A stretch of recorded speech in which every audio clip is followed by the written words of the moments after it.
अच्छा, उसके बाद कॉन्जुगेट की बात कर लेते हैं। कॉन्जुगेट में हमारे पास क्या होता है, कॉन्जुगेट में हमारे पास फॉर एग्जांपल अगर हमारे पास कॉम्प्लेक्स नंबर इस फॉर्म में a प्लस बी आयोटा, तो हम उसमें जो कॉम्प्लेक्स जो उसका इमेजिनरी पार्ट होता है उसका हम कॉम्प्लेक्स नंबर का उसका हम साइन चेंज कर देते हैं। ठीक है, अब फॉर एग्जांपल जैसे हमारे पीछे एग्जांपल दी थी एक नंबर की 3 प्लस 2 आयोटा।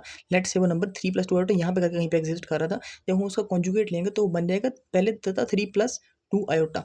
ठीक है, ये हमारे पास था z, और जब हमने z का कॉन्जुगेट लिया वो हमारे पास क्या बन गया, वो बन गया 3 माइनस 2 आयोटा। अब इसके अंदर ये फिर अगर इसको हम यानी कि ऑर्डर्ड पेयर फॉर्म में लिखें तो ये पहले था 3, 2।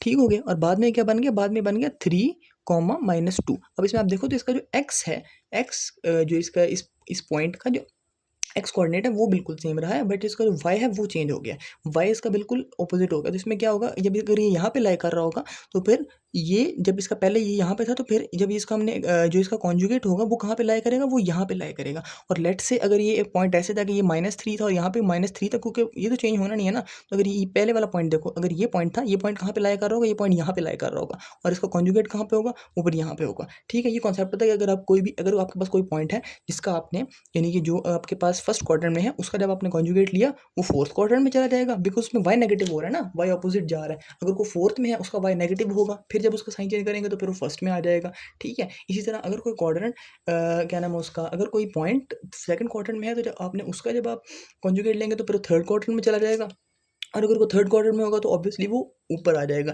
यानी आपने ये एक बात दिमाग में रखनी है कि जब आप किसी भी कॉम्प्लेक्स नंबर का कॉन्जुगेट लेंगे तो ये जो हमारे पास एक्स एक्सिस की लाइन होती है ये एज अ रिफ्लेक्टर बिहेव करेगी और उसको उसके उसके अगेंस्ट रिफ्लेक्ट कर देगी। ठीक हो गया, ये उसके अगेंस्ट रिफ्लेक्ट हो जाएगा जब भी हम किसी कॉम्प्लेक्स नंबर का कॉन्जुगेट लेंगे।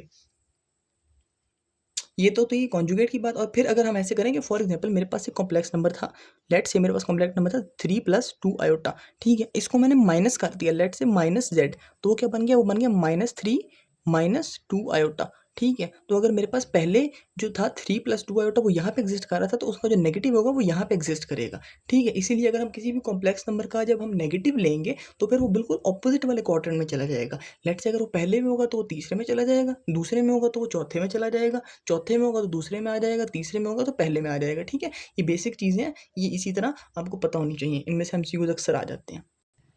लेट्स से अगर हमारे पास इस तरह का एमसीक्यू है कि हमें वो कहे कि एक कॉम्प्लेक्स नंबर था। ठीक है, उसने वो था थर्ड क्वाड्रेंट के अंदर, याद रखना किस क्वाड्रेंट में था, वो था थर्ड क्वाड्रेंट के अंदर। अब उसने क्या किया, उसका नेगेटिव लिया, फिर उसने उसका नेगेटिव लेने के बाद उसने उसका कॉन्जुगेट ले लिया। तो अब इसे कौन से क्वाड्रेंट में जाएगा, तो ऑब्वियसली आपको शायद हो सकता है समझ आ गया हो कि जब हमने इसका नेगेटिव लिया था तो फिर ये फर्स्ट क्वाड्रेंट मतलब थर्ड क्वाड्रेंट से फर्स्ट क्वाड्रेंट में आ जाएगा, और जब हम इसका फर्स्ट क्वाड्रेंट में कॉन्जुगेट लेंगे तो फिर ये फोर्थ क्वाड्रेंट में आ जाएगा। तो फिर इसका आंसर क्या होगा, इसका आंसर होगा कि फोर्थ क्वाड्रेंट में चला जाएगा। ठीक हो गया।